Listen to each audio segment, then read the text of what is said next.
Hey guys, just a quick word before we get started with the show today. I know it's been a while since I've released a new podcast episode, so I figured it was time to bring the show back. I've been focusing more so on making YouTube videos for you guys, kind of teaching you different techniques and ideas for how to become a better music producer. So that's why there hasn't been a show in a while, but given all of the stuff that's been going on with coronavirus, and I don't have to tell you about it because obviously we are all living it. I decided to do something a little bit different, kind of change things up. I brought on two of my best friends in life, two fine gentlemen, Nick Schrader and Josiah Tipton. We've been friends for years and years and years, going all the way back to grade school. And I figured we'd just kind of hang out and talk. There's no real agenda, nothing too specific on topic-wise, so it's not really a show that's specifically about music production this time. So bear with me. We did it over the internet on like a Facebook Messenger video call. Sometimes the internet was laggy, and the audio is probably not like perfectly lined up with everybody, but we made the best of it, and I feel like it went pretty well, and it just helped me to just kind of sit down with some other people to bounce off of, so that I don't have to be the only voice just going solo the whole time. And we may be doing more stuff like this in the future, so I thought I'd just give you a heads up on what to expect on today's show, so that when you hear it, you're like, what is this all about? What is this? I don't know what it is. Well, I just told you. So thanks for being a listener, and make sure you subscribe in whatever podcast app you're on, iTunes, Stitcher, Google Play Store, whatever. Make sure you hit subscribe so you do get the new episodes when they come out. And if you do want to become a better producer, I've got some stuff for you on my email list, some samples, a workshop I put together, all that kind of stuff. Always want to tell you about that. The link for that will be in the description if you're interested. No strings attached though. So, okay guys, let's get on with the show.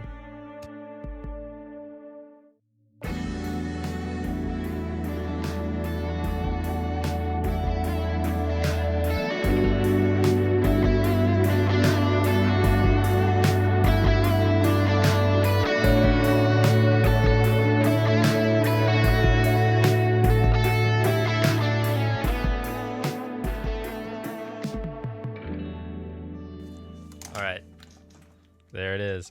All right. Nice. That was... I'm Whew, glad got that out of the way. Is that moonshine, Danny? What's next? It is Mexican moonshine. It's like an oxymoron, isn't it? Yeah, especial. It's you got Modelo, right? Got yourself a lager? Negro. I got Negro's great. I got the Negrums. And you got Highlight Life. High Life. Need I embarrass myself? High Life. Nick's living the high life here. Oh, Nick, you're well, you're watching really. the weight, I had eh? some Lagunitas Maximus, but I drank them all. It was only a 6-pack. They were gone in a week, so that's unfortunate. Oh, man. Yeah, I was buying 6-packs for a while there, but I was like, gotta start going with the 12s, 24s. I got start an inline getting 24 into triple there, digits. side of the wall. So nice. All right. Cans? Classic. Yeah. It's so good. Nice. Yeah, Did you cans. get the lager? Yeah. You betcha. Nice. Yeah. Josiah, did you work from home? No, you didn't work from home today, did you? No, not today. But tomorrow I do, and then Nice. yeah, so it's like every other day. So next week it's Monday, Gotcha. Wednesday, and Friday. Did you get to leave early? On campus? Dude, yeah, I mean I didn't get to. I wonder I decided if to leave we should early. say this on the record. But yeah, actually. Okay. Yeah, well, I mean, it's fine. I show up to work, and I mean, this is just the nature of this is just how things are. It's neither here nor there. Like it's such a weird, confusing time. Like everything. The rules have operates changed weird, for everything differently right now. But like when I show up to work, my this is boss. not normal times. Yeah, exactly. Everything has changed. Yeah, so behavior is going to be weird. But every day, it's like my boss is there, and he pops his head into the office, and he's like, "Hey, how's it going? What's going on? Blah blah blah." And then an hour later, he's gone. He's at home. So he shows up for an hour and Make he sure just goes home. who's there and who's not, and then he goes home. Yeah, pretty much. But I'm the only one there. Me and like Wow. the cleaning staff. Jeez. Like the only ones there. And what are they gonna do? Clean for 8 hours? It's tough, dude. Because like, yeah, they just are constantly That place is going to be just so constantly cleaning. They just, and we have a student worker. That's all she does. She's like, she shows up, puts on some gloves, and grabs a spray bottle and just goes. Just Are you cleans supposed to wear a every face single mask? classroom Looks like on every campus. page. when you're at work or gloves or anything? Gotcha. Gloves. Yeah, we only have gloves. I don't We know have if any you guys face have been masks. going out. I'm sure if you've gone out to like grocery stores or stuff outside of work, Josiah. Or I know you do occasionally, Nick. I know you, right? You Yeah. go- Yeah, I just went like 2 days ago actually to Meijer. I haven't been to Meijer. I've only been going to Aldi. Pretty much Aldi. I try to keep that as exclusive as I can. And if Aldi doesn't have what we need, then like Town and Country or Strax maybe. But we're staying away from Walmart, Meijer, those types of places. Yeah. Oh yeah. Dude, Yeah, Aldi, Walmart's even rough. Aldi upped it a notch recently. I don't know how recently, but it must have been earlier this week. Like before, it was like you walk in and it was basically relatively normal, except that, there's signs everywhere like, hey, please maintain social distancing, and like some of the canned goods that it said like limit 3. Well, now you walk in and there's an Aldi employee who is like wiping down and sanitizing all the shopping carts and then handing you one, like every person gets a cart. Like, hey, sir, you get a cart, and we're only allowing a maximum of 50 people inside the store. And then, yeah, and so... Yeah, Walmart's the same way. And now the canned stuff they lowered to like limit 2 per person on each item. So, yeah, it's just... How do they monitor that? How do they regulate that? How can they tell? I don't know. I guess the Is it cashiers kinda just have like to a watch. guess or? So if you've got, for example, like we buy like stewed tomatoes, so they'll just have to notice, oh, you've got 3, you can only buy 2. So I guess they just have to pay Right. attention. So it's more work for them, but yeah. Man, do they get pretty like punitive when people are buying too many Hold up, my cans internet- of tomatoes? Hold up a second. My Too internet. much canned tomatoes. got They're going batons, over the they're, like, allowance. Beating people. Yeah. Hang on. My internet Yeah. got laggy there for a second. What did you say? Oh, I just said, do they get like, do they take the law into their own hands when people start taking more than their share of canned tomatoes? They do have an 8-foot stick sitting next to them. That no. Really? It's like They you just- should. If anything, just to like keep people Yeah. they at need, least like, a 6 feet away shepherd's from staff. You can like hook somebody and pull them. Yeah. you. Yeah, Yeah, exactly. the Aldi shepherds, the shepherds of Did Aldi. you hear about this this story of this guy in Colorado who was out in a park playing t-ball with his daughter, and the cops came, and I guess they were questioning him, like, basically saying, like, hey, you need to be maintaining social distancing, blah, blah, blah. And it's like, I'm with my daughter. It's my family member. And then, I don't know, I didn't read the whole story. I just kind of heard the condensed version of it. But I guess they said that the park was supposed to be closed because the stay-at-home thing, even though the fine print said that groups of people of 4 or less are still okay to come to the park and, like, play and get exercise and be active.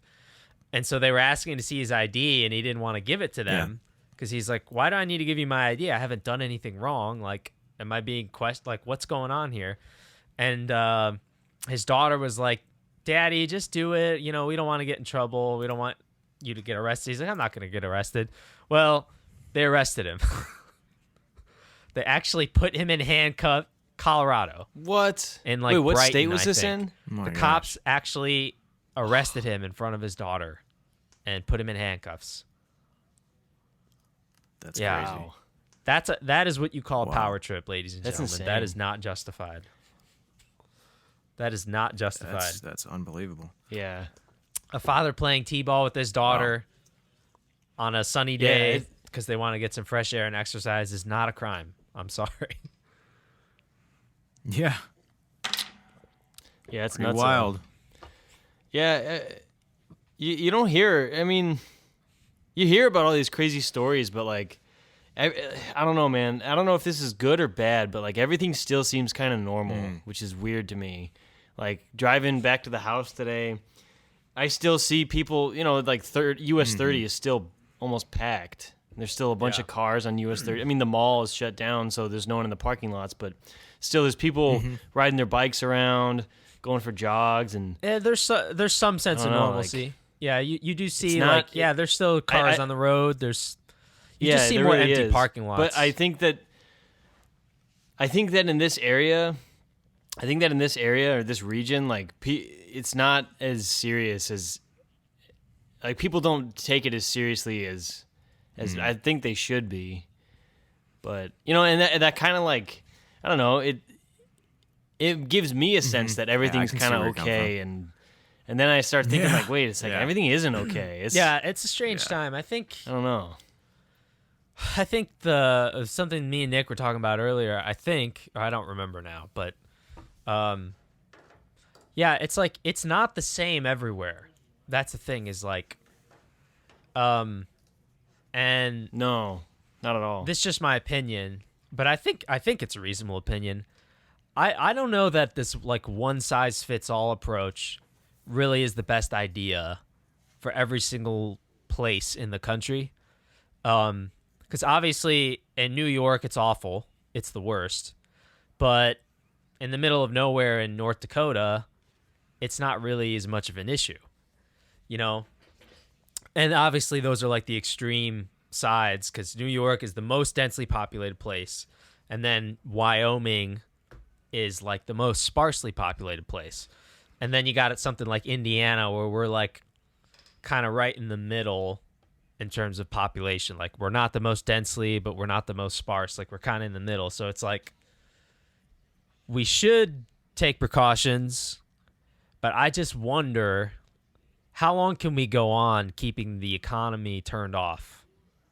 It can't be forever. And I don't know. There's not really a good answer to this question. You know, it's like no one. No, there's no way out. Honestly, you lose. I don't think there's a way out. Whatever option you take, like there's a loss for either way to play it. I guess you know. That's why it's so like the decision. And I think that there's this like collective lie that people are telling themselves, like, it'll get better. I mean, I don't know. Maybe it could get better. I hope it does. I think that we're really faced with this huge dilemma of like, you know, the economy is about to tank. Is tanking, and we have not this about pandemic. To. It is. It has. Yeah. Well, yeah. The economy. Yeah. The unemployment. We're like, the number of people filing unemployment. It'll get better. 3 weeks ago, it was like 3.3 million in a week, and then the next week it was like 6.6 million, and now this last week was like 7.5 million or something. Like these numbers are so big, I can't even wrap my head around it. You know, like it's that, and it's also like this kind of like lurking. It's almost like this mysterious, shadowy thing that it's like the people who are like the most bright medical minds still don't have their head around this of like what it is. Yeah, because it's a first in a lot of respects. Yeah. You know. Yeah, I actually heard there's this doctor in New York. He has a very different perspective on the virus than a lot of the, I guess, popular media takes on it. He says, so everybody says it's I'm probably butchering this, but everybody thinks that it's this respiratory disease where, you know, you have to be put on a ventilator, and that's what it leads to. It leads to you being put on a ventilator. But he's in his hospital he works at. He's saying that like a lot of these patients who he's putting on ventilators, the ventilators are actually causing them more harm than good. Mm-hmm. And I don't know the science behind it all, but he's saying that this disease acts like elevation sickness. Huh. And it's as if he puts it as it's as if we're all getting sent up in an elevator super, super high at a very slow rate, and we all come down without adjusting to the levels. And that people who, apparently, according to him, people who suffer from like elevation sickness go through the same symptoms as people with coronavirus do. And they don't, I guess you're not supposed to put people on ventilators who are going through that. I forget his name. Let me look up his name so you guys can check it out, because it's pretty interesting. I heard, I've also heard some ado about this, supposedly it's a malaria drug called chloroquine, right? Yeah, hydroxychloroquine. Yeah. Some people have been swearing by it, and other people are like, I don't know. I heard one doctor say, gosh, I can't remember where this dude was from, but yeah, he was on one of those news shows or whatever, and he was just talking about like, yeah, I decided to try it out on my patients, and none of the ones that, like the ones that I've treated with it, none of them have needed ventilators, and they've all like, it shortened the course of their symptoms quite a bit. And he's like, yeah, it's not the same thing as like, yeah, maybe you could say it's still kind of anecdotal, but he's like, I've done it enough times now to where like just using like probability and statistics, which is not my strong suit. I was like a C student in statistics, but he said like just going off of like the statistical probability that's like just coincidence or like, he's like, it's statistically very, very small. So he's like, I'm confident that using this to treat is really helping people get better faster. And if we can start using more of this, I think he used some pretty strong language. He said, I think this is the beginning of the end of this. And I was like, wow. Really? Yeah. I was like, I haven't heard anyone else say that. Yeah. You know?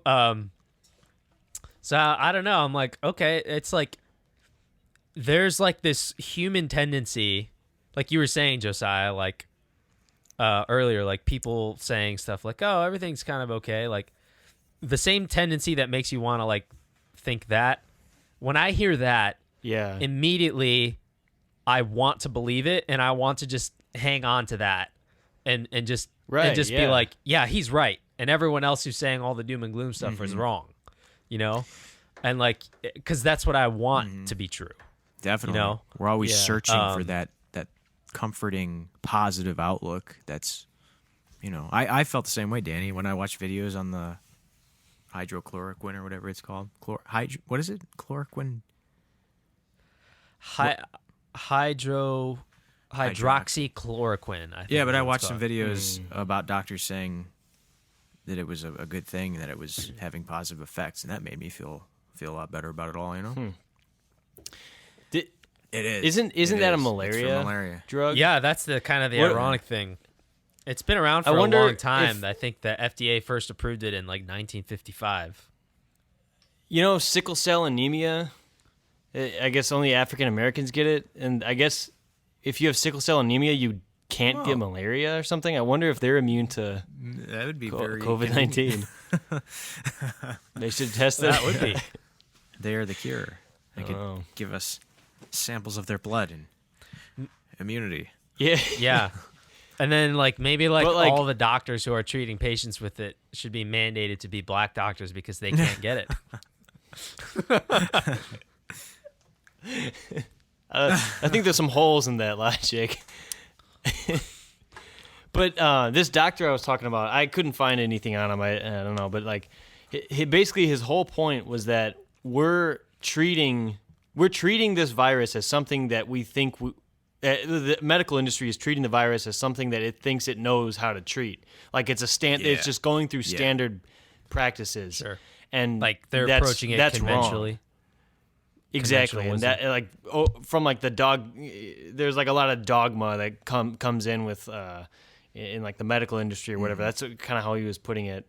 And they need to kind of throw all that out and approach it like it's something totally unrelated to anything they've ever seen before, have ever experimented on or anything. And he's saying that would be like, that would get, result in more exactly. So, and I think that's why there's so many different opinions. I think it sounds reasonable. Some people are like, can you catch it Is it an Yeah. airborne illness? Can you get it only from Yeah. surfaces? And then you just get two different, very, highly sought after doctors say two opposite Yeah. things, and it makes you be like, well, who's right? And but like you just said, I think like we don't Yeah. know yet. So new. Yeah, and I think that would clear up a lot for. Sorry, yeah, but I think that would clear up a lot for people. Like, if they knew that this was something that no one knows what it is and Yeah. no one really knows how to treat it, just stay indoors and wash your hands and don't touch anyone. Yeah.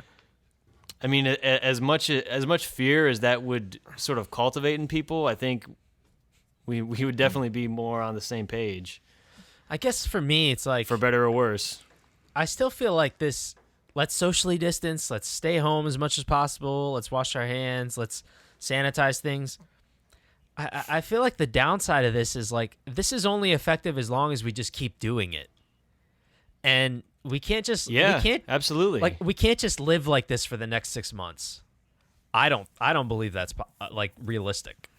So what does that mean? You know what I mean? Like that means that we have to open up a discussion about, okay, what is the in between possibility between like letting life just run as normal and pretend like nothing's happening and having governments, federal, local, state, and local across the board issuing orders to tell people to lock down and don't go out and blah, blah, blah.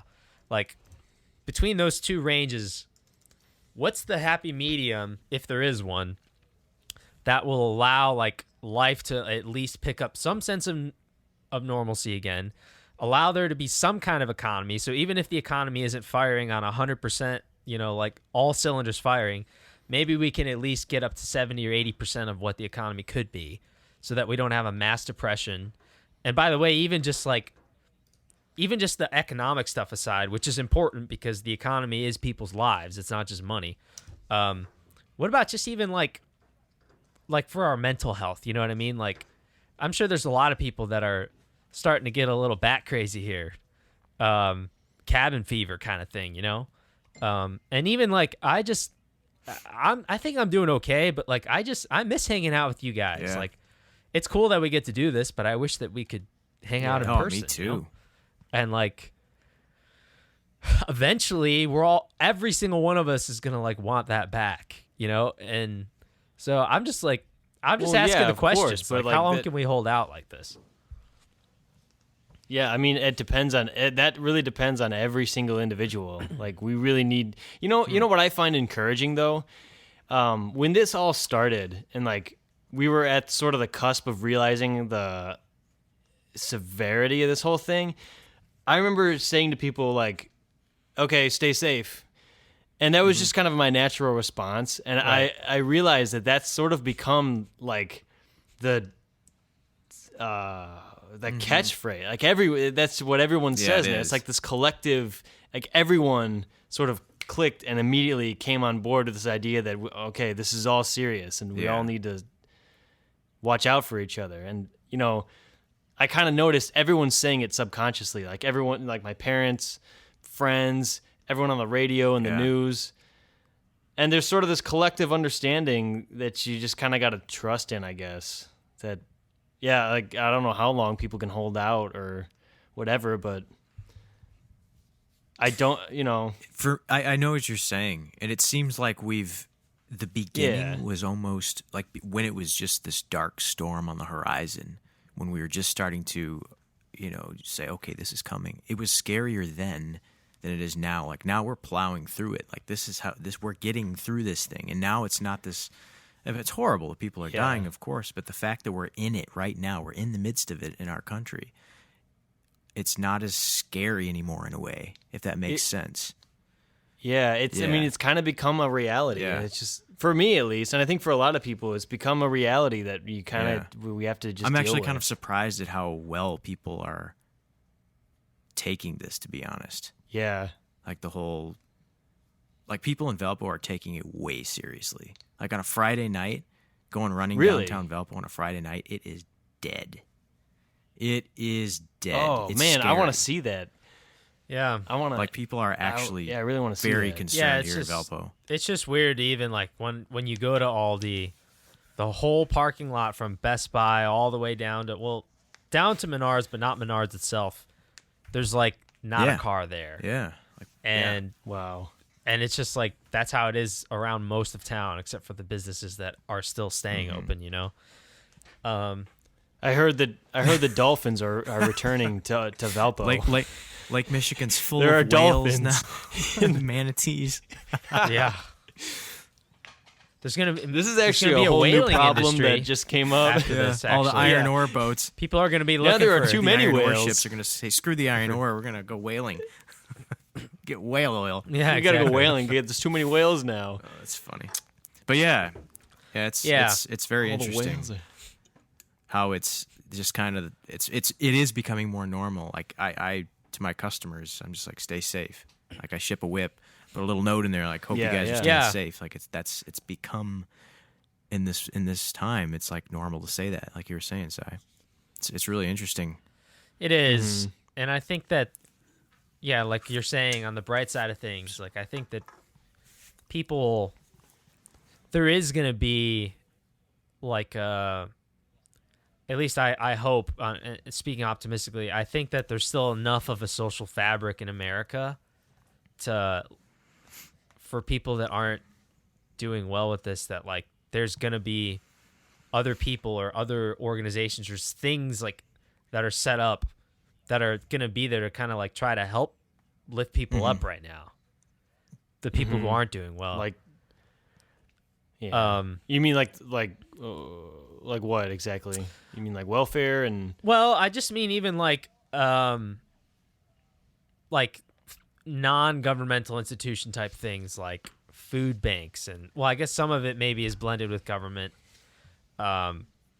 Food banks, and I think that there's even just within communities themselves, like churches, for example, are trying to do like online services, or sometimes they'll like. My wife was telling me how her aunt showed up, and the church people came into the parking lot, and they tuned their radio all to the same station so that they could at least like be in physical proximity, and like. Under normal circumstances, obviously, that kind of stuff comes off as cheesy. But right now, that kind of stuff is like an attempt for people to like stay connected and like help. There's probably some people that would otherwise maybe fall through the cracks and just let the isolation physically like lead to like an emotional isolation or like a mental isolation too, And so I guess what I'm saying is like, there's groups of people out there in different ways that like, even like what we're doing right now, like this is an attempt for us to like not get isolated and cut off from each other, Yeah. Which otherwise, Yeah, I mean, we would. Yeah. We like me and my family, we've been having like virtual movie nights That's almost cool. every week, and it's the most I've ever talked to them in like my entire life. How do you have a virtual movie night? What does that look like? Over, well, what we do, we all go on a Zoom call, and then we sync. We line up our movies, whatever movie we're watching. It's always got to be the same movie. And we sync it, and we all go, okay, 1, 2, 3, That's play. Do you guys And like all then, mute your audio so that you don't have like? No, we hear the echo, and it's just pathetic audio, but I guess it's poignant, and I guess, yeah. So, yeah, I mean, like that type of stuff, like it's happening on a micro scale and on larger scales. And I think those are the things that are bright spots to me. Like, I'm glad that people are trying to do things like that. And, because otherwise you can get lonely and bored and broke, and I think you just got to, and I think people just got to do whatever they feel. Like, Danny, this was an impulse that you had. You're like, let's just have a conversation and record it, and like I think people need to act on their impulses now, and I think it's natural that people are acting on their impulses, and I think that kind of makes people more creative too, and it's just a good outlet. It's kind of therapeutic. I agree. And like I really want to do this streaming thing with these bands and even just with myself. Yeah, I'm glad you said that, by the way, And the word that you invoked, the word creative, because I think that was probably the main thing I wanted to talk about, if anything, since this Yeah. this podcast is. But like this whole streaming thing that I want to do, it's been pretty impulsive, and I think I'm like, why am I gonna like sit on this and think, oh no, do I want to buy this several $100 switcher? Oh, I got to weigh out all these stupid financial costs and like debate with myself. Like on every large purchase, I usually do in normal times. Like that guitar, when I bought that SG, I was like, oh, I don't know if I should buy it. But now it's like things are clear, and I'm like, I know what. I think I know what I need to do. At least things for are really me, put into perspective. It's in these times, I think, that we realize what our passions are. Because if we're not working and our schedule's all messed up and we have so much time on our hands, like what are we doing with that time? And that's where we find who we are, you know. Yeah. For sure. Yeah. So what activities keep you creative now, Nick? Keep you from losing your edge. I've gotten, department? Or are you going insane? Well, I feel like I was going insane the first first week. I was with your inverted sleep schedule. Dude. I was going to bed at like. Jeez. Yeah. You had an Audi. Did you your sleep? Did you know about that, Cy? What he was doing? Yeah, I was going to bed at like 7 and getting up at 4 p.m. Well, and going to bed at 7 a.m. Wait, like a week, no, I didn't know like that. Staying up all night, just that sucks. That's harsh, anxious. Man. That's real anxiety through the nights. Did you get like indigestion? I don't think I got indigestion. No, not that I noticed, but just a Oh, I noticed when my sleep is all messed up, like I get the cramps. I didn't notice that. Maybe it's I get hot flashes too. You guys don't get that? The cramps, hot flashes. Not quite. Blood comes out of your penis. Oh, well, that's normal. It doesn't sound good. That's not normal. I get that every month. Like, it doesn't happen to you guys. It's like kidney stones. Yeah. Yeah, the other night I had it was more like two nights ago we had the really warm day. It was like 75. The AC has not been on in this house, and that night it was so warm. And when it gets really warm, it gets hard to sleep, man. And I just slept so poorly that night that the next day, all day, I just felt like tired, fatigued, sluggish. Oh, that sucks. But other than that, it's been all right. Yeah. Sorry, I just realized I didn't answer your question. Come on, Nick. You better apologize. I've been really getting into like birds a lot. So much more than I was I told you guys that I was getting into like birds and filming birds, taking pictures of birds. So elaborate I've on been that. like, please do. Just sitting outside, listening to the birds, watching the birds, watching how each individual bird makes these different sounds depending on the time of the day. A robin will make this certain sound at sunrise. In the middle of the day, it'll make a different type of sound. Right before the sun goes down, or right before it gets dusk, it'll make. Those are some astute observations, man. Well, it's a quarantine. That's some good stuff. Yeah, that's high level. What are we gonna do with all this stuff? It's quarantine. Hey, this is quarantine life, baby. I always liked birds, but I never spent that much time watching them. In addition to that, I've been watching videos about them. I found this awesome girl named Leslie the Bird Nerd.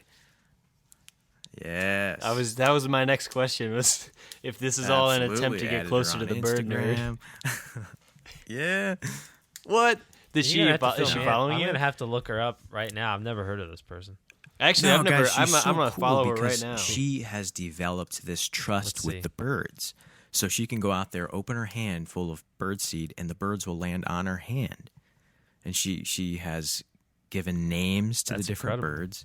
So watching her videos have helped me identify the sounds with the bird. So that just takes you down a rabbit hole. And then you're like, well, I want to see what time this bird makes this noise. And then you're out there again. But no, there's just so much there. There's her whole birds. Instagram is just pictures of birds. I want to see your face. I did the same thing. I want to see your face. There's only one profile picture of her. But yeah, well, I got one. She's wearing these big sunglasses. It hides half. Is her it the face. one like in the snow? She looks pretty cool. I think so. It's kind of hard. Yeah, I think that's one of them. Kinda. Yeah. Is she she's a good photographer too? She has an Instagram. But yeah, watching her videos, and Well, considering all these photos of birds are from her, these are pretty she's good very pictures. But she does other photography does besides she? birds. I didn't know that. Birds are cool. That was more so phrased as a question. I don't know. I just know her as a bird enthusiast. I tried to learn more about who she was, as I do, but I couldn't find anything else, unfortunately. Maybe she's really a bird. She's just a bird. She's actually just a bird. Yeah, like remember that movie Birdman? Well, this is Bird Woman. He was just a bird. Man. The Birds. That's pretty cool. So I'm sensing a documentary. I still got to do my this. freaking wasp documentary. Yeah, the wasp. It well, is, well, I yeah. mean, that's in the works, but like he doesn't mean birds are. We're always gonna have birds. That is We're not very always true. gonna have wasps. Wasps aren't they dying Probably. off with the bees? Or maybe wasps will stop Probably. making honey. No idea. Yeah, wasps. Yeah, they gotta compensate. Wasps are like, man, all gotta these do bees something. left. Yeah. Now we gotta pick up their load. Sometimes in Yeah. this recession type economy, you got to learn some new skills Absolutely. to make a living. Yeah, Wasps you know, included. wasps. Being a wasp, you're not. Yeah. you're not exempt. I from need this. to print some chickadee shirts. You got to pick up the slack, man. Make a chickadee whip. There is Yeah. demand for honey, so you better make That's it. right. That is right. That's right. We need it. That's probably the biggest. Yeah, I think I'm gonna grab another Modelo real Sounds quick. good. I'll be right back, boys. another quality brew. Yeah. As you can probably see here, the young beast is having himself a little slumber. He's been out for a while, hasn't he? Yep. It's all Atticus. Oh yeah, he's an old sleepy boy. I'm gonna go bother him a little bit. What a good hound. How about you, boys? What have you been doing to pass the time of the pandemic? Well, personally, I'm trying to do more music, trying to Yeah. write a little bit. It's not really working out so Yeah. much, but my big goal is to do a lot of like drum tracks. That's great, Just try to man. get some recording done, and I got some ideas for Good videos I deal. want to do. Good deal. But mostly like learning how to stream. Like Danny and I have been talking about the stuff we got to do for, if we make this show. Excuse me. If we make the show happen, I'm just trying to figure out logistics of stuff that I can stream and That's cool. Right. Yeah. yeah. I've been trying to learn a little bit about it too, as we talked about the other night. Yeah, I've been doing some music. I put a couple songs up on SoundCloud that I finished. Sweet. Nice. I'm mainly focusing on kind of the current concept that I'm doing musically as an artist, just on the personal side. I'm going back to these demos that I had written like 5 years ago. And Hiccups. so they sound familiar to me, but at the time I was only capable of achieving like a certain level of production, and my skills were just the skills of a person who had 5 years of less experience, and it's not like they were bad. I think that I still had good instincts. I maybe not to try to pat myself on the back too much, but what I'm saying is I think that what I mean by that is I don't like listen back to it and cringe and say, "Oh, that was so terrible. What were you thinking?" I mean, there's moments of that here and there, and there's definitely some things when you open up the session, like seeing how sloppy it's organized. I go, "Wow, I didn't know what I was doing in terms of how I organized myself," or like all these tracks are way too hot, everything's clipping, stuff like that. But just in terms like from the musical product, like, hey, I wrote that melody 5 years ago. I still like that melody. I would still go with that today. So stuff like that. So I've been opening them up, reorganizing the project, and then basically like either restructuring the song. A lot of what I was doing is like, this is too long. This needs to be chopped up. This needs to be shortened. I need to maybe add some new parts.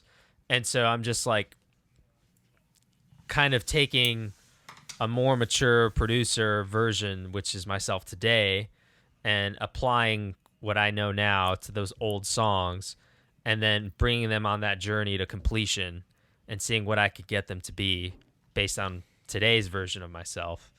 And I'm kind of grouping them together into an EP, and I'm just calling it Sweet. This Is Where We Came From, because it's like, hey, this is sort of the journey, the path that I came from, I guess, musically. Yeah. And so actually We've on the bottom, now we're here. I just saw that this would be of interest to you. So I just saw last week, I think, that there's this platform called Song Trader. Have you ever heard of it? No. So Song Trader is a platform that for people who want to do music licensing, it's a place where like opportunities get posted, and then you can like make a song and submit it to that licensing opportunity. And if you get picked, you'll get paid for that or whatever. But they also have distribution.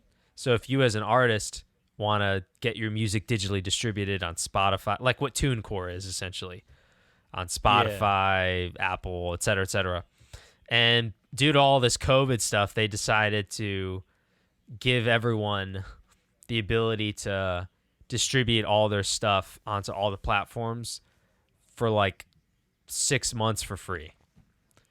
So I'm like, oh man, that might be an opportunity. Like I should sign up for that, and then afterwards, I should pull up the email. After that 6 months is up, it's still going to be cheap. We're talking like $2 a month or something like that. Like cheap. Who can afford that? I know, right? Oh my gosh. Yeah, here's the email. Danny, we're in a recession, remember? Yeah, exactly. I can forward this email to you if you want, Sai, if you're interested. Yeah, that'd be cool. Yeah, so through September 30th, 2020, you get free unlimited uploads for each release, worldwide distribution to all major platforms such as Spotify and Apple Music, 100% distribution royalties, control of your music rights, and after September 30th, you can choose to become a paid subscriber, which starts at $19 per year with unlimited releases, 100% royalties, or remain a free user with a 10% transaction fee only applied after you earn. So that's not a bad deal. Sounds pretty good. Yeah. Right. So I'll send that over to you. Yeah, that'd be cool. Gonna forward that to I think I have your I probably shouldn't say your email publicly on a podcast. So I think I have it here though. It came up. Yeah. Yeah, it's the Yahoo one. Yahoo. I had a Gmail one. But that should work. I got that one too. Okay. It's like I probably shouldn't say your email, so I'll just say your phone number instead. Throw in the social security while you're at it. Yeah. Yeah. Yeah. Yeah. Please state your social security number slowly and clearly so everyone can hear it. Yeah, exactly. Anyway, so I was working on that musically, kind of more so last week, and then I've just been spending time like making more videos. So like, yesterday I just filmed like all the videos for this. I'm gonna do this video on like how to record like really high quality bass tracks for you in your home studio. And so, oh, cool. It's kind of I've realized, and this should probably not be surprising to either of you, that I have a really hard time like doing videos that aren't long.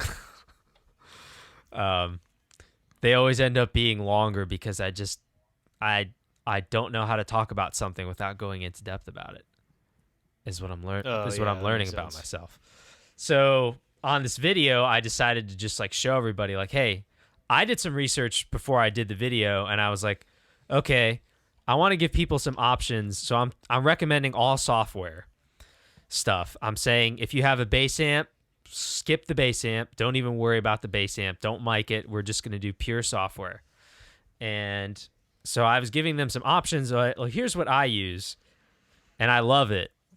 I have IK Multimedia stuff, but if you don't have that and you don't want to spend, it's kind of expensive, right? Maybe a couple $100.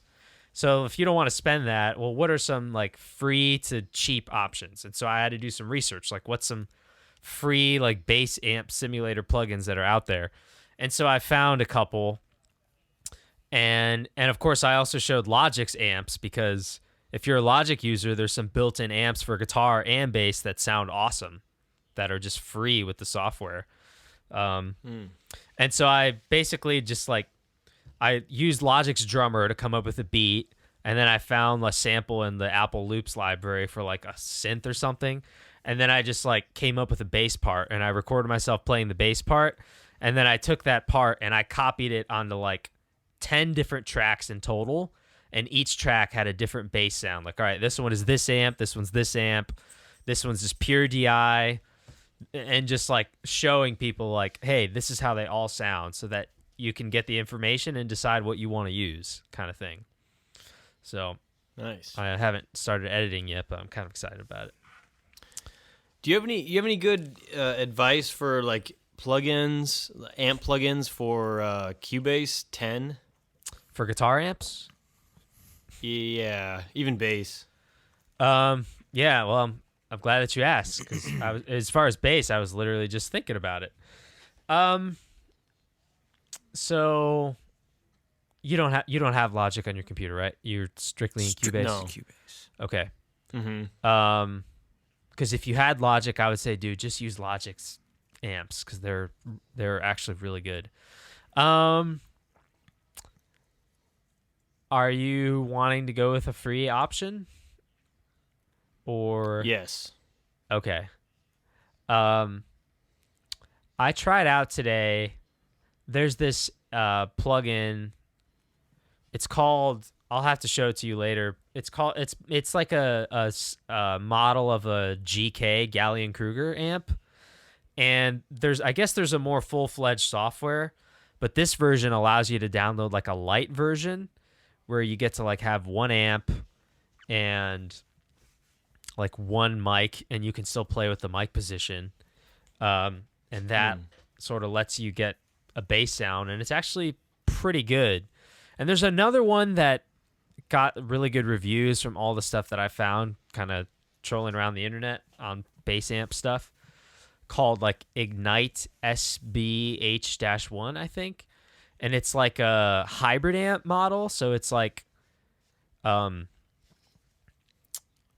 tube preamp.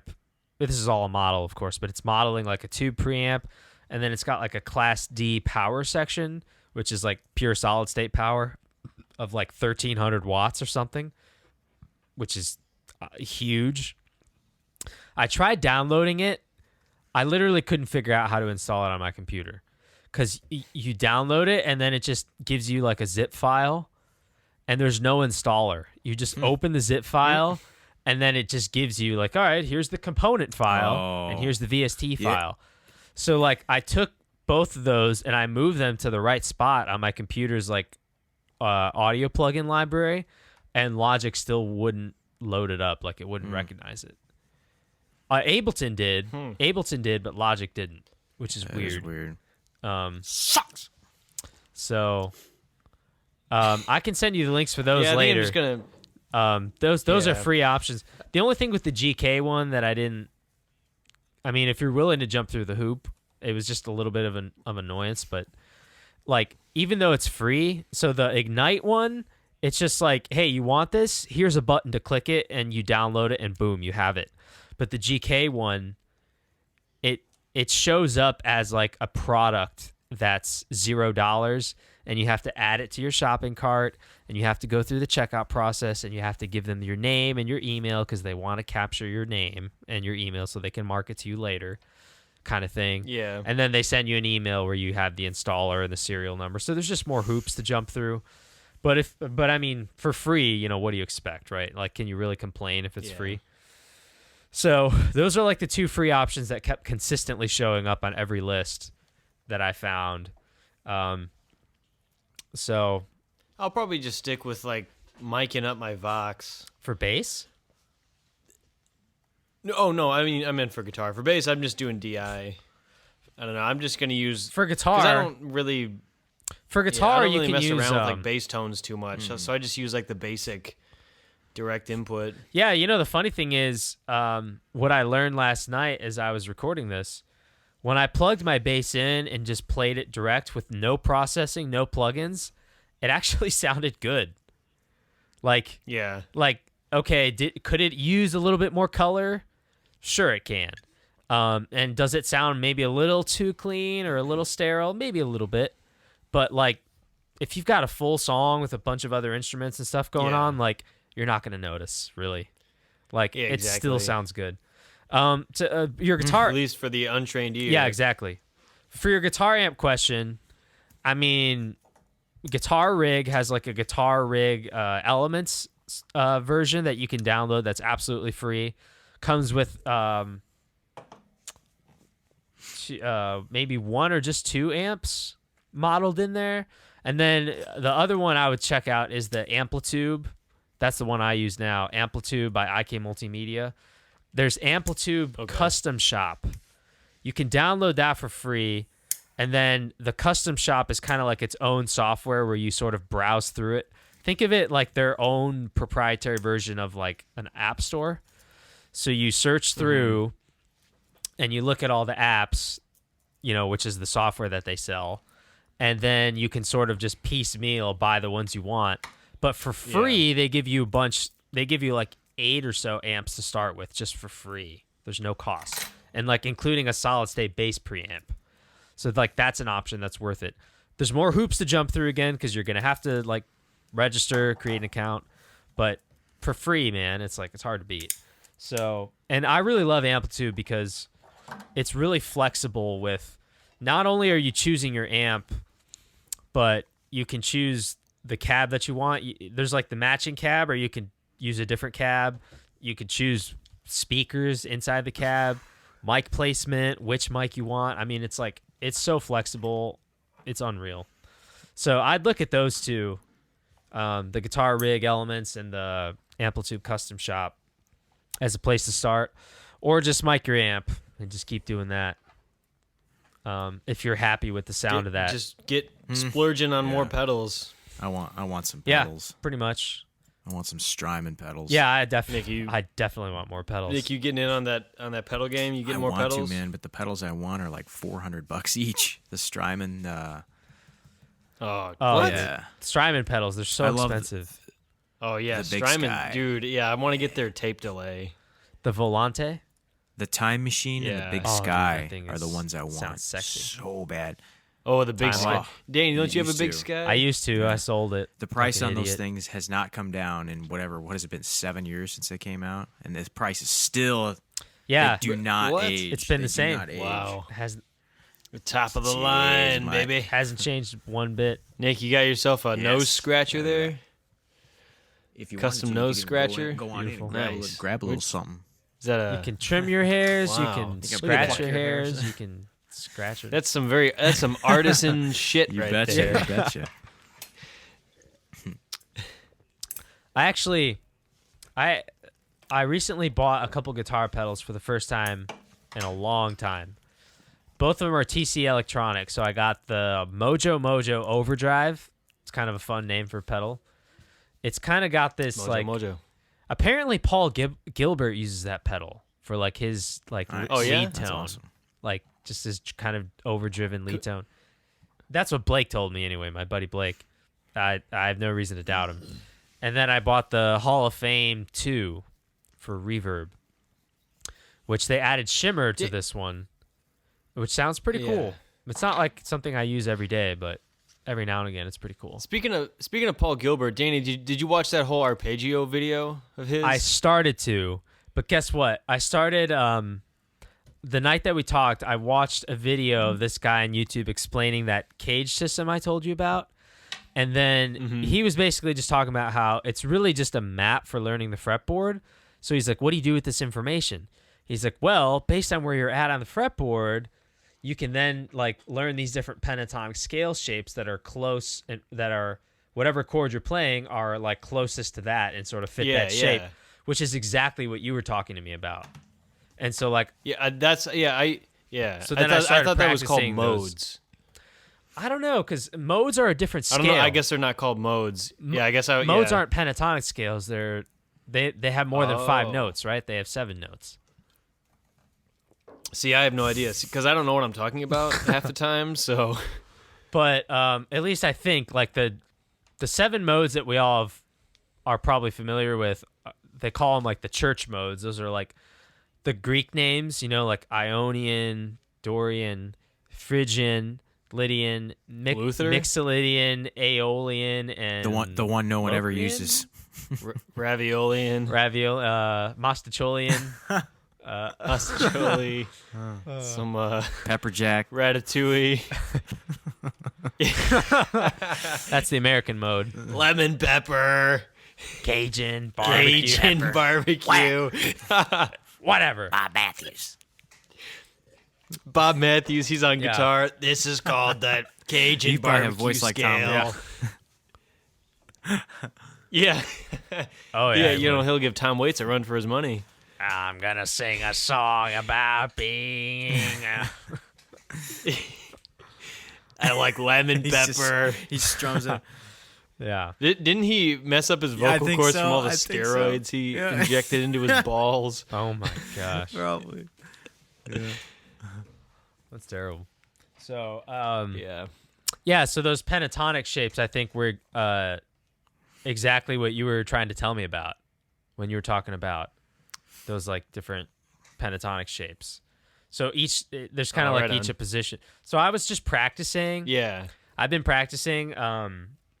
There's like the standard pentatonic scale that everybody knows. The and then like that slides over into the next shape. So I've been playing with just kind of those first 2 and getting comfortable with those before expanding out. So I'm taking it slow because I really want to learn it. But it's a great way to learn how to just work that scale up and down the neck. Totally. And knowing the cage system, that totally makes sense. That it once you know if you're in whatever chord shape, if you're in the C shape on. Right. It's great. Yeah, if you're it's great. If you're if I'm in this shape, then you also know which pentatonic shape you're closest to. Or which pentatonic shape is the best one to play based on where you are on the neck. For the key that you're in. Yeah, I'd like to learn the fretboard better. Nick, do you know about the cage? I've heard it talked about, but I never really understood what. Nicolas Cage? Isn't he an actor? I just watched. Nick's like, Nicolas Cage National is great. Treasure 2. It's funny you mentioned Nick Cage. I just watched National Treasure 2. I just watched National Treasure film. the other night with Sarah. I've watched that movie 3 times. It's like fell it's not- asleep it's every not- first time? Not that it was bad. It's just I don't know something about it.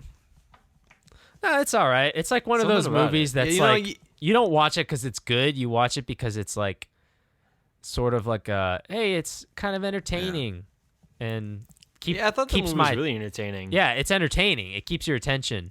Did it hold up? That's the question. Yeah, I think Have you so. It still has Diane Kruger in it, so that doesn't hurt. Oh yeah. That's Nick, what was Helen that? of Troy right there. I was going to ask you guys if you ever have been watching a movie on the couch and you fall asleep and your dream takes over and it's part of the movie. Has that ever happened?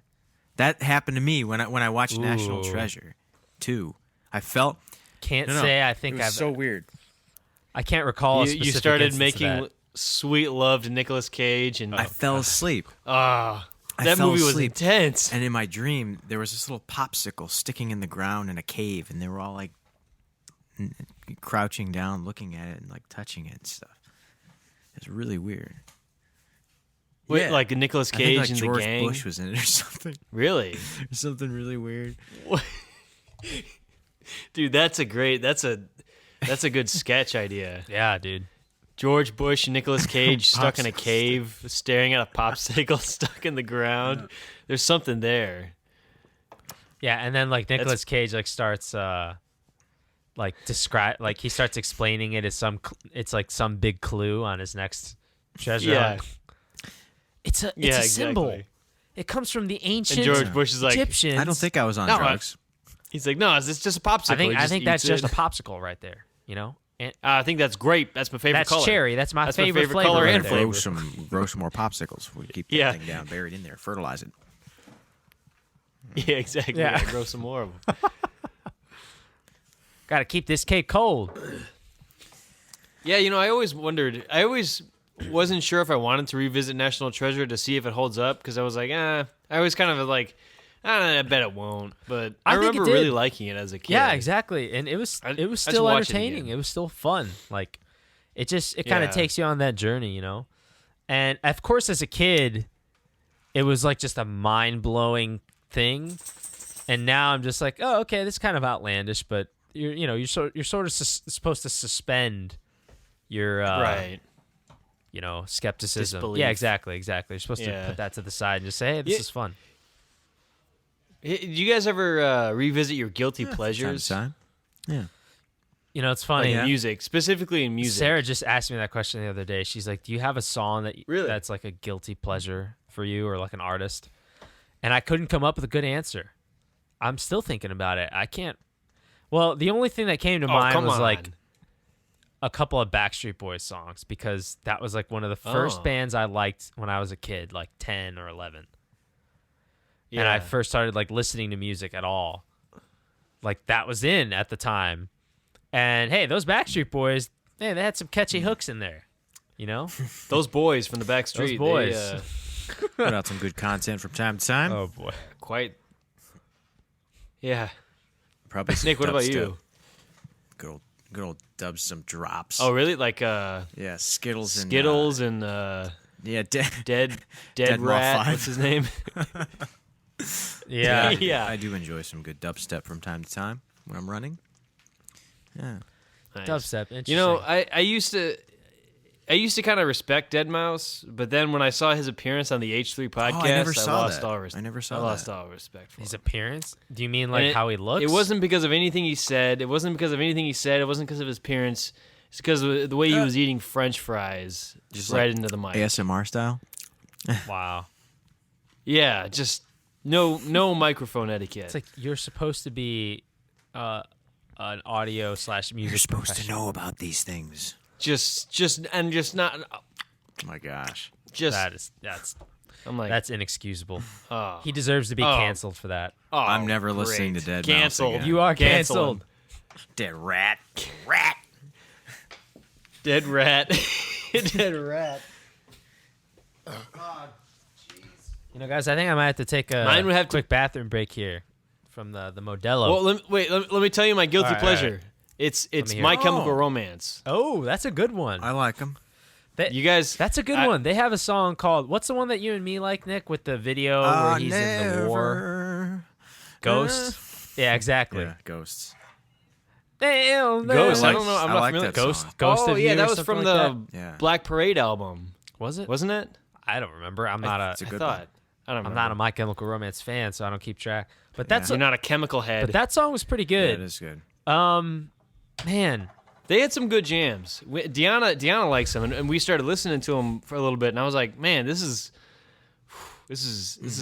very enjoyable. it's interesting how I like feel guilty. when you have some more years of experience as a musician, when you listen back to some of those bands from years ago that you haven't heard in a while, you really do hear it a different way. Do Yeah. you feel that way? I Yeah. do. I do. Absolutely. Like I hear the song, like I hear the parts. I'm like, oh, I hear what they're doing. I hear what the musicians Yeah. played. It's funny. Yeah. Yeah. You. I feel like there is a guilty pleasure that I just can't. I'm just drawing a blank. I feel like John Mayer should be. my guilty pleasle. I feel like you like John. I don't feel Yeah. guilty about it though. That's the thing. Well, I think you should. You think I should? Yeah, well, screw I'm you. just not a fan of John Mayer. I'm not a fan of John Mayer. He's not. For He's a everyone. great guitar player, He's a great. and his new stuff is. I feel like his new stuff is sort of a. He's taking a couple steps back. I'm not sure I love I the don't, newer. honestly, I have no idea because I've only listened to a few songs of him. I the don't one know that's what like, I'm talking take about. a Once drive again. up to Malibu. I just wanna sit and look at you, look at you. Yeah, I'm not. Is that the one on the new one? we're making it so. That one's Yeah. from his newest, I think. His And his newest work isn't he is the new Jerry Garcia? Jerry Garcia. Like he's in the Dead and Company. Oh, he did play with them on a tour. I don't know if he's like a band member. Oh, okay. But a couple years heard back, any of his newer stuff. he was playing on their tour. Yeah. Yeah. Jeez. Now you got me thinking. I'm like, well, who is a guilty pleasure? Man. I have someone who says John Mayer should be my guilty pleasure, but I'm like, but I don't feel guilty. The Shags. He's a great musician. I'm not trying to dog him, but No, I feel the same way he's about got some corny songs. I'll absolutely agreed. Definitely agreed. The Shags. Like if I went to a John Mayer, That's not. I don't feel guilty about the Shags at all. I think the Shags are Shags essential. should be everyone's. They're historic. Historic. Yeah, they really are. I think we should do a documentary about the Shags. I don't know if there is one. I And then the haven't last seen scene one. is them doing a live show. You know what? Are they still Actually, alive? there is a video. Yeah, there's a video of them getting back together, and it's only two of them. I don't know where the other one. I think one of their sister, because they're all sisters, and one of them had a falling out with the other two, and so it's only two of them, but they're doing a live show, and it's the same thing. The Shags just doing their thing, okay, but they're in like an abandoned building. or that's something. weird. I may have Yeah, it's found weird. a It's guilty really weird. pleasure. All right, let's hear it. Do you guys remember Matt Carney? Like a pop No, artist? who's that? The reason I'm like Sounds pretty cringy. questionable about that one is because I wouldn't say that I actually love him that much, but it's basically just really nowadays anyways, earlier work not so much, but his more new music is just kind of this sort of catchy poppy stuff. What about that country guy? Right. Urban? Is that something urban? Yeah, Keith Urban. That'd be a good one. Keith Urban. There you go. That I mean, I haven't listened to him in a long time, but yeah, you could probably classify him I'm not under really a guilty familiar. pleasure for me.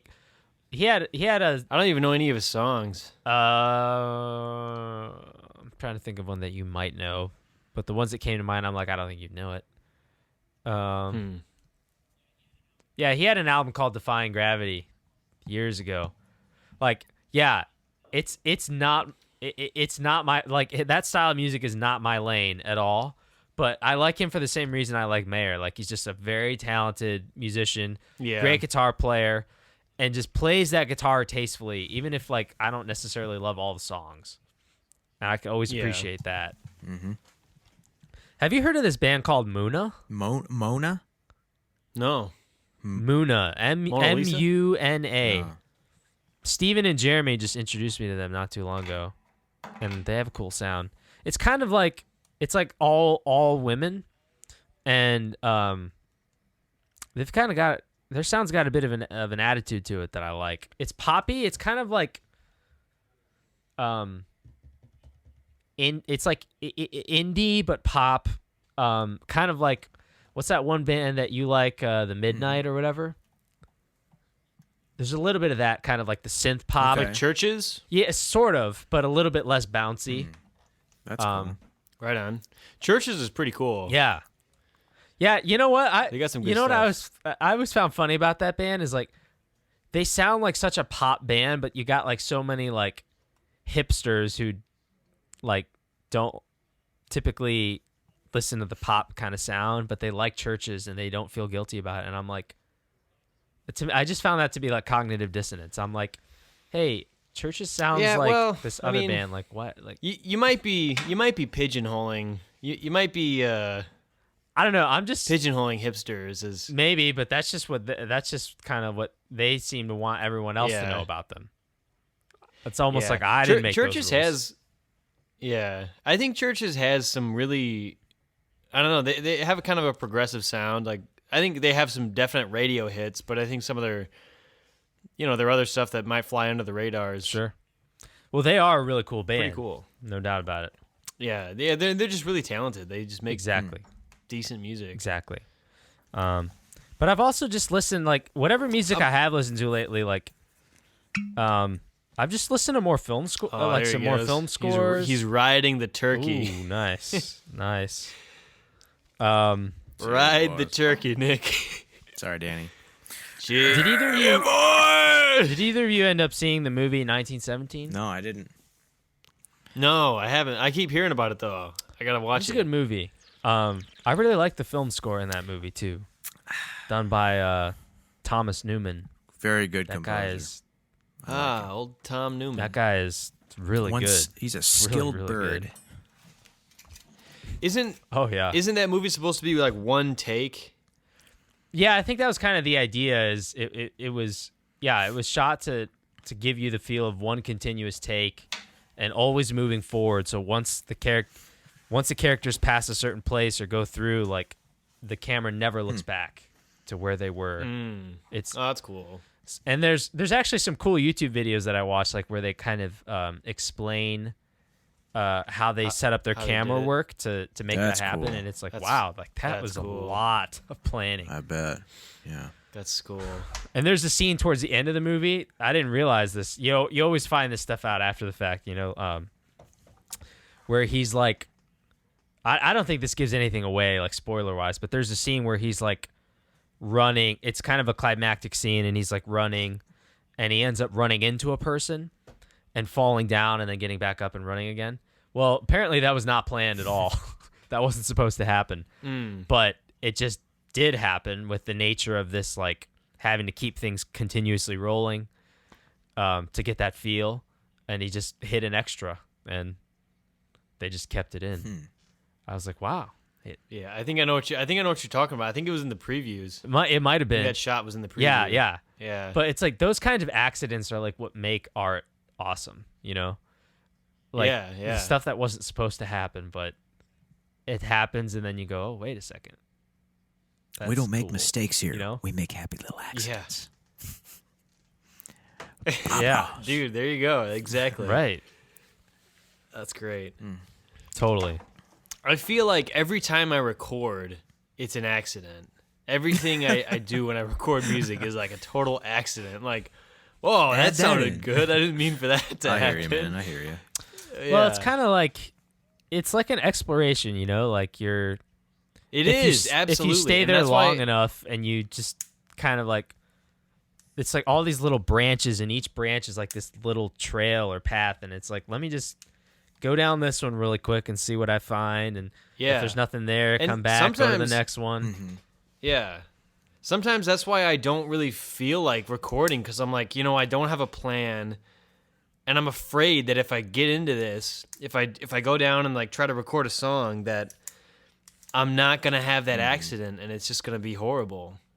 And like I get to a point where I'm like, okay, I got to have that accident, I do. You guys ever go through guys, that? For both of you, I think you'll really appreciate this. Something that I've been doing lately is I'll sit down and I'll record chords on an acoustic, maybe the electric. I'll just play chords. I'll go here, and I make it long enough so that when I go back and solo over it, I don't remember what I did.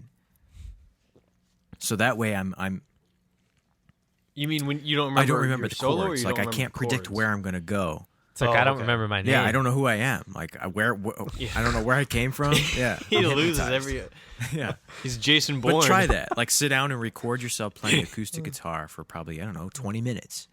And it simulates what it's like for like, Josiah, you and I, or Danny, you and I, to sit down, one of us plays rhythm and the other plays a solo, and it just how you come to those points where you're like, whoa, I like that, do that again. Like you don't really know what each other's going to do. Saying. Where that chord progression is going to go. And that's, for me personally, I don't know about you guys, it opens up these new songs. Like some of my favorite ideas have come from sitting down with one of you guys while you play chords and I solo, and I'm like, do that again. Yeah. And it's really good. It's a good exercise to stay original and to get to maintain that environment side, what you were just saying, of those accidents that happen. Mm-hmm. Yeah.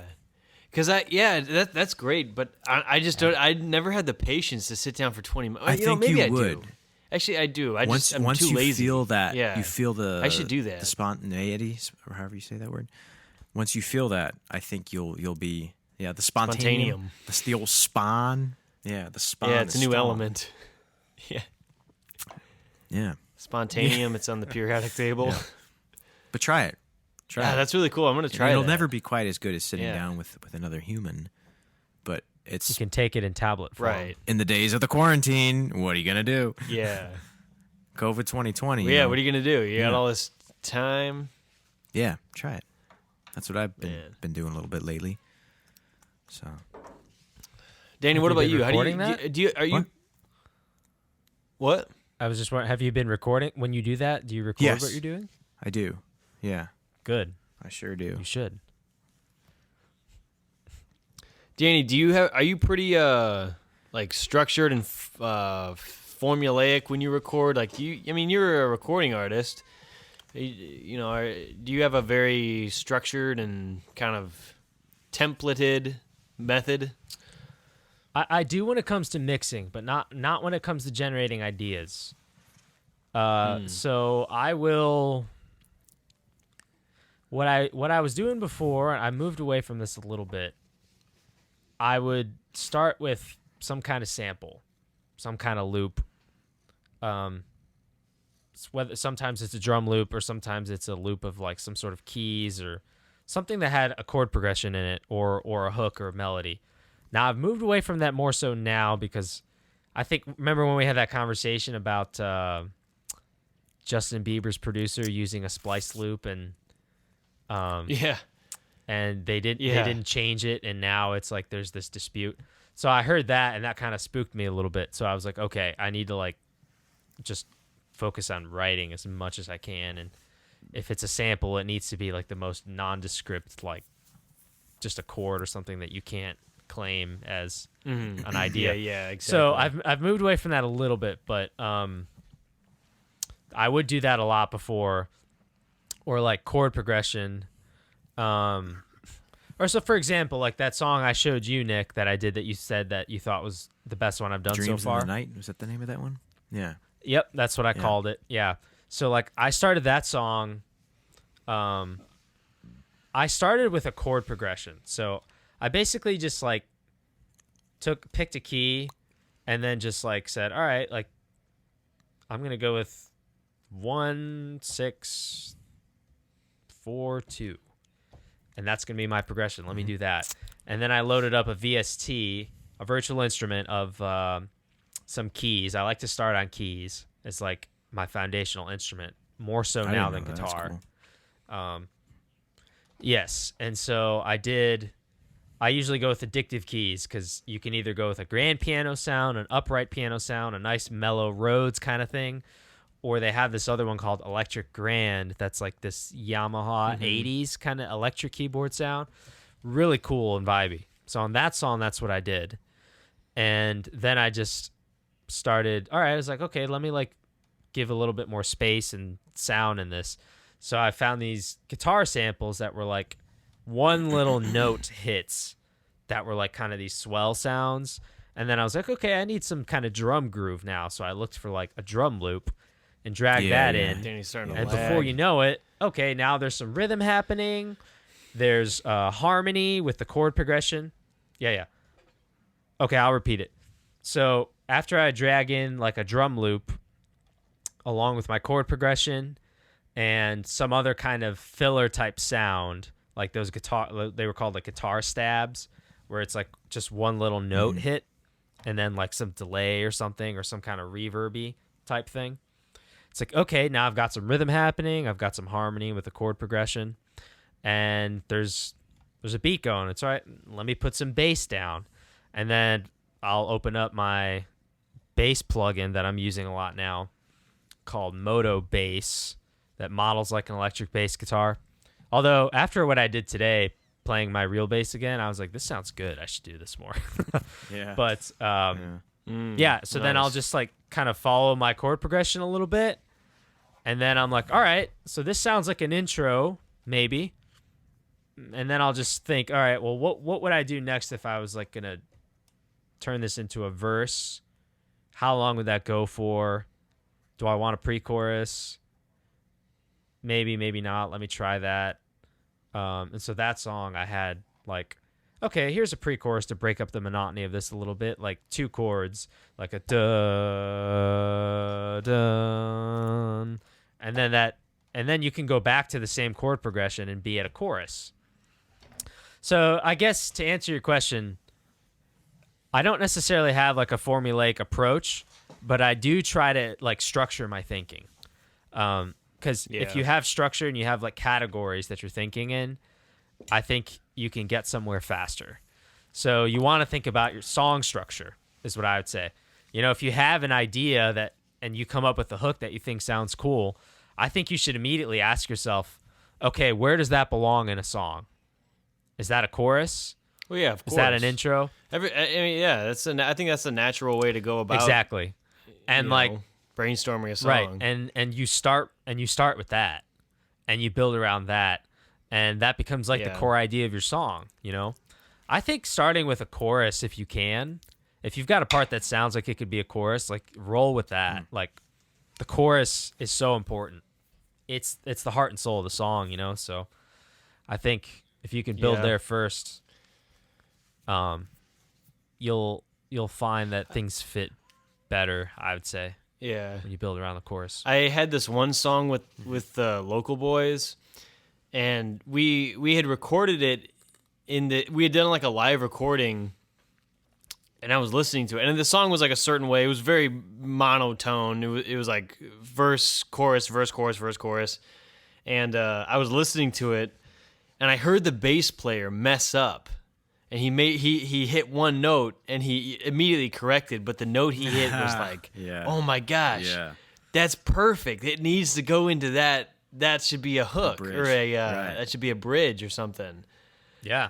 And I tried it out and I told him about it. I was like, dude, you messed up on this song, and it sounded awesome. Yeah. This is what we're gonna do. That's cool. I love when that happens. And it's little stuff like that. Keeps it fresh. Yeah, I mean those little stuff like that. Those are the moments that like make the songs, you know? It's like you want that stuff to happen. Yeah. Definitely. The human error of it. It's good stuff. Yeah. All right, I'm going to go pee. I'll be right back. I got to go too, actually. Alrighty. Commiserate amongst yourselves. All right, I'll get another beer. Right here. All right, dead air. We'll edit this part. We can't edit this part out. What's that? Huh? What's that? What'd you say? I didn't say anything. I took my earbuds out. Your mouths were moving. I'm like, what am I missing? I'll be back. I'm going to get a beer. Oh, okay.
Well, here we are. Carrying on the show all by myself. What do we got?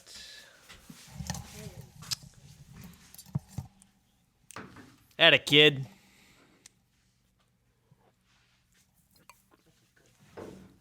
Old Danny's there. Danny, can you hear me? Do Danny can't hear me. 20-second COVID shuffle with the hands.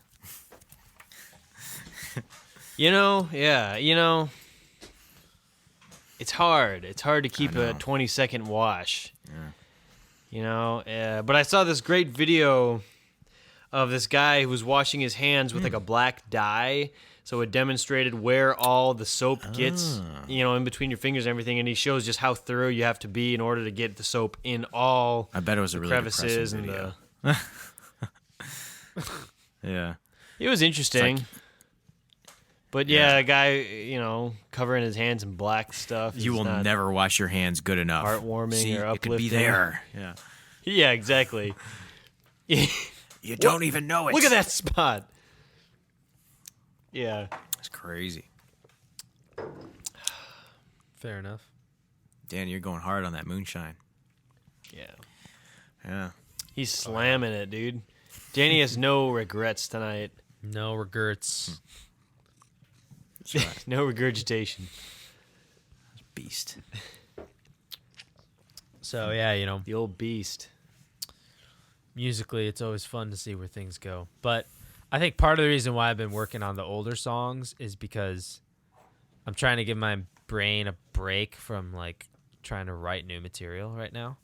So it helps me to, like, oh, I already have songs that I've written. I don't have to, like, write new ones right now if I don't want to. Let me just go back to the old Are you going ones through writer's block? A little bit. I think the cutting back on samples thing kind of broke up my rhythm a little bit because it started making me question everything I was doing. And I started second guessing myself. I was like, oh, wait. Am I writing something that's legit right now, or like, is this too? I was just like questioning: is this original enough? Have I done enough to put my stamp on this, or is this just like dragging and dropping and then calling it a song? At what point is something original enough for you? Good question. Yeah, I mean that's the $1 million question, man. It's like shouldn't it just be something that you enjoy? Shouldn't that be sort of the standard and the kind of yeah? the end all? I think I was thinking about it from I want what I'm writing to potentially be something that could be licensed out perspective, which adds like an artificial pressure to what you're doing because it puts an agenda on your art making, which it's not necessarily a bad thing to say is what I'm writing, like, does it have commercial potential? Because if I can make some money from this, that's good. The more money this makes, the more I can spend time on it. So there's that aspect. So I think that's a good thing. But the downside is you start second guessing yourself and you stop like just flowing naturally, and you start like getting into a more mechanical approach. Like, oh, is this? Oh, okay. How about now? Whoa, it must be really delayed. You're Elsa from Frozen. Yeah. Whoa, okay. I'm with. Yeah, you guys lagged there for a second, but I've got you now. Sweet. Can you hear us? Is all Are we well? Good? Okay. Yeah, looks like. Yeah, we're I on can hear you sync. now. Sweet. All right. So. Nice. Yeah. So you're saying I don't know. I don't know if I would call it a writer's block, but it was it was like a. So why don't you just write? Why don't you just write what's kind of on your mind? Oh, that's what I'm trying to do now. But but if you say you go back to like the old stuff. Well, I'm adding to them. I'm changing up some parts. Yeah. Like one song, one of them, like I had a whole back half of the song that was just like, so it was like this. You can listen to it later if you want. It's one of the ones I put on SoundCloud, but Yeah. it's kind of like this folk ballad kind of song. And then towards the back, not back half, but really like the last section of the song, it becomes like a reflective, pretty, like almost orchestral kind of piece. And so I doubled the length of that section, and I composed a brand new section of strings for it. And I was just really happy with how it turned out. Because I have been working a little bit more on like how I arrange my strings and stuff, because I want to get better at learning how to write with the orchestral kind of instruments, because I do want to write stuff that's more cinematic sounding too, That's like that's definitely a path I want to explore a lot more, is like cinematic music that tells story or supports story and invokes emotion in a powerful way. It's probably one of my big passions in music, is like how the sound of music moves your emotion. That's so I just love that. Yeah, it's because phenomenon. It's crazy. It is. Like the past few nights, well, not, I don't know about last night, but earlier this week, like we were playing The Voice here on the TV, and I was watching some of it. That's the first time I ever really stopped and watched The Voice, because I don't really watch TV much. But is that the one that's like American Idol?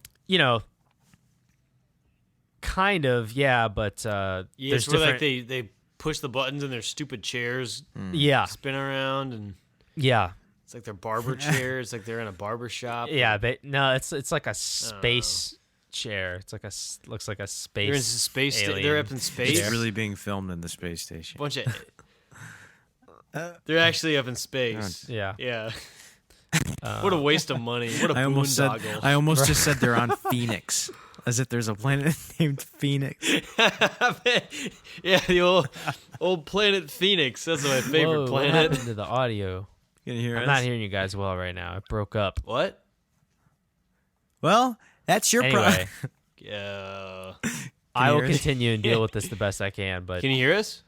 Can you hear I can us? hear you, but it just sounds like everything just okay. got crushed into like this like low bit, like 8-bit kind of sound. Oh, really?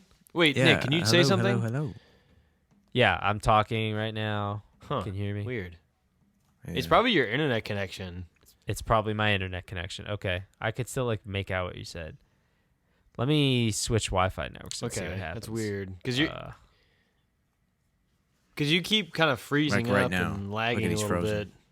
bit. Okay. Oh, he's Elsa. Did I lose you guys? He's gonna or start are singing we "Let It still Be" or whatever with it's each called. other? Let it be. Oh, boy. let it go. How does the song go? I don't know. let it Dude, be. it's the same thing. Wasn't that yeah. a Beatles Yeah. song or something? It's the same thing. It's the same Great. thing. Elsa, the Beatles. Oh no, he's gone. Yeah. Oh, Danny got mad. offended. He got out of here. It's like it's He's like the singing Chronicles "Let of It Narnia. Be" right He got now. turned to stone from the White Witch. Yeah, he's got a witch in his. You got a witch in your in his boots, room. son. Hey, son. Just imagine a you guys rapper. hear me? You know how rappers they'll say like, "Hey, son, you got a witch in You your got a boots." witch in your boots, man. If not, I'm afraid our call might have just been artificially. Dude, ended. that should be your Oh, next dude, that'd be EP. so funny. Witch in the boots. Witch boots. But it's not witch as in WITCH. It's like WHICH question mark. It's Like which boots? Which one? All right. Can you guys hear me? Yeah, we can hear you, but little we're having spinny the white same circle of audio death. issues as before. Great. Or not audio, I can't video. hear a damn thing you're saying. It sucks. Oh, jeez. This teleprompter. I'll finish my thought and then, yeah. Why And didn't you then just we join on your phone? might have to call it just because of this. But I was just gonna say, Why don't you yeah. just So the join voice, there's all these singers and they have awesome, powerful voices, of course, and like the audience loves it, and the coaches, the judges on the show, they love it. Everyone's moved by their voice, and I'm just like, of course, yeah, that's great, and I'm like, but that's like exactly what the average person. That's like all they can hear in music is the vocalist, They can't Yeah. listen for anything else. Yeah.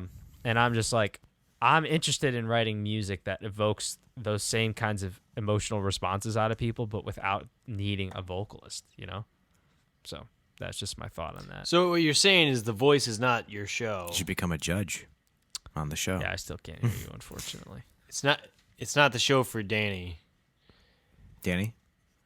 Next time you see Danny Moscow watching The Voice, tell him to Turn the stop channel. watching it. I may have to hop on the phone. See if that'll do it. You wanna just try and do the same thing where Danny, you call Nick and yeah, because we could all hang up in. and we'll still be recording, right? Yeah. All right. Yeah. That was seamless. I can hear you guys now. Oh, there we go. So, I don't know why that was happening. Well, it's a damn shame that it happened. Weird beard. But, all right. Well, for purposes of me, I will stop screen capturing here. So, give me 1 second.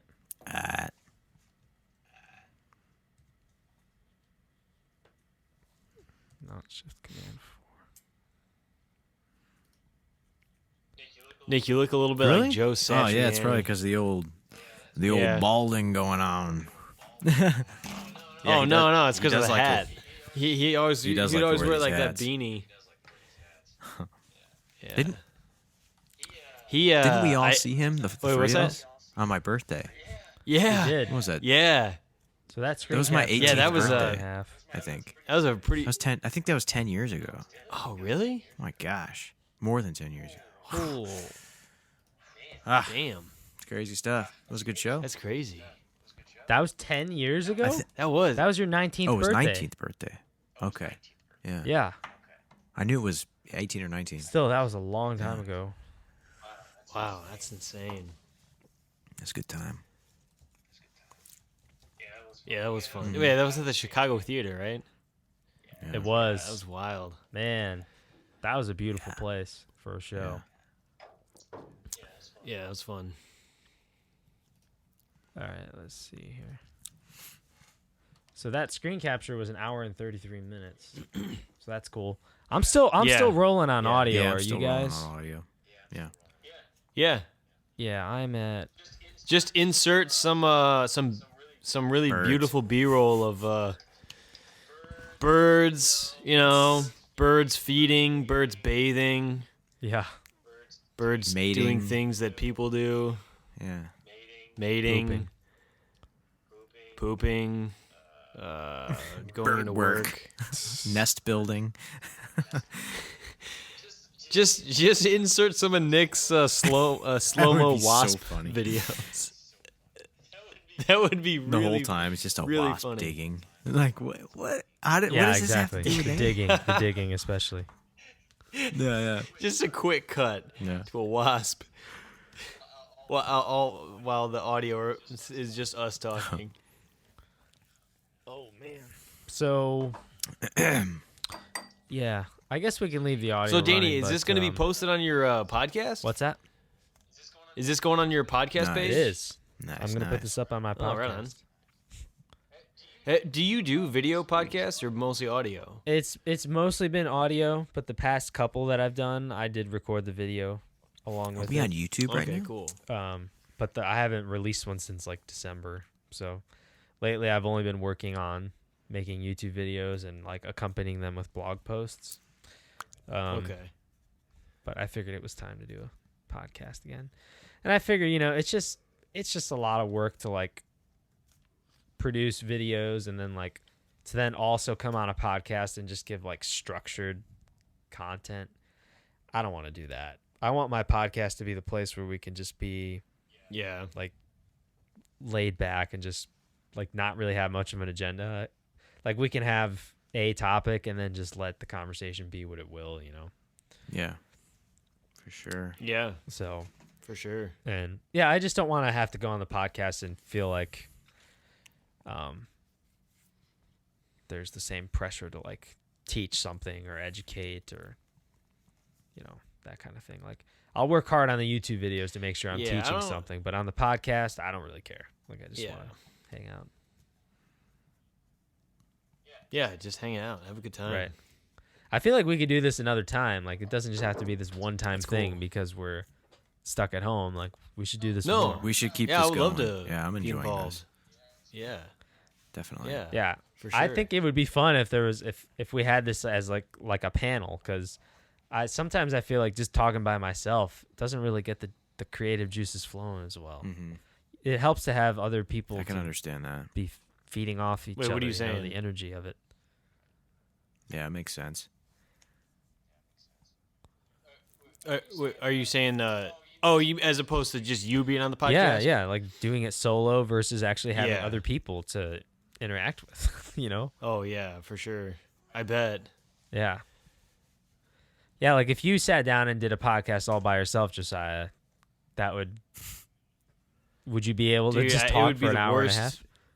It would be the worst thing ever recorded and put on the internet. It'd be terrible. Oh man. Do you put stuff on YouTube, Si? I would sit. Yeah, every once in a while. Did you watch my last few videos? I have Frozen 3, Mr. P, and one I did a long time ago. They're good. I don't think I have. I'm going to make sure whatever it is, I'm going to make sure I get subscribed to your YouTube channel because I don't want to. Hit that subscribe button, smash that like button, leave a comment, like Make it, sure love you hit it, the little hate notifications bell let so that me you know. don't miss any time we put a new video. Hit the bell. Yeah. Link in the description. If over by my head there will be It'll be right down here. A gun pointed at my head Click for the on it entirety and of the video. subscribe. What's up, everybody? Click on the gun. It's like, please, What's up, please hit subscribe. If you don't, the gun will go off. Yeah. I will die Yeah, if you don't subscribe to my YouTube channel. Yeah, what the hell's up with introductions? That's been how do you guys introduce? I've always been videos? conflicted about it, to be honest. Conflicted, dude. That's one step up from conflicted. Damn, The juices are swirling. They don't know what to do. I don't know. Like I usually just say like, I'll say hi. You just start off with fuck it. Let's just start. Well, start it's this morning. thing. I'm on the toilet. I'm like, hey guys, I'm gonna make a video today. Yeah, I'm not really sure what the best way to do it is. I'm just like I introduce myself and then I show some B-roll. I try to like whatever. cut to the chase. Like lately, I'm like, Right on. I just say like, hey guys, like this last one that I did, I just said I was outside. I decided to shoot it That's it? outside, and Sarah helped me. I was like, hey, it's That's a nice it. day. That's all he says. So I decided to go outside, and I was holding my bass, and I was like, all right, so you want to record bass? All right, so I'm going to show you how you can record bass. You can get really high quality You're freezing bass real bad, brother. In your home studio, and it's freezing. I don't. Danny, you should start off with more videos. Like start your videos with you just picking your nose. I should. And like Scratching my butt. Or no, I have a video. That time when Danny, when you came over to my this house to record trailer sounds, and we were recording the whole thing, and when you showed up at my house, I came out with the camera and I started recording you, and I have this great shot of you sitting in the car just picking at your nose. That should be your intro. It should be like Danny Moscow does stuff. Yeah, guys. Well, that's about all I got. Animal. We could just stay here and just chit chat, but Oh, Hickory's a good beast. kind of getting close to. I'm gonna think about going to bed soon. Oh shoot! It's already almost midnight. I gotta work tomorrow. Actually. Oh yeah, we definitely gotta let you go. You're one of the essential personnel who gets to keep going. Well, no, I'm actually working from home, but I still gotta get up kind of That's early. true. Well, how do they know if you're like up and at work Shit. at a certain time? I mean, they don't, but like it's an honor system. But I have to fill out a log of all the stuff I did that day at a specific time. Gotcha.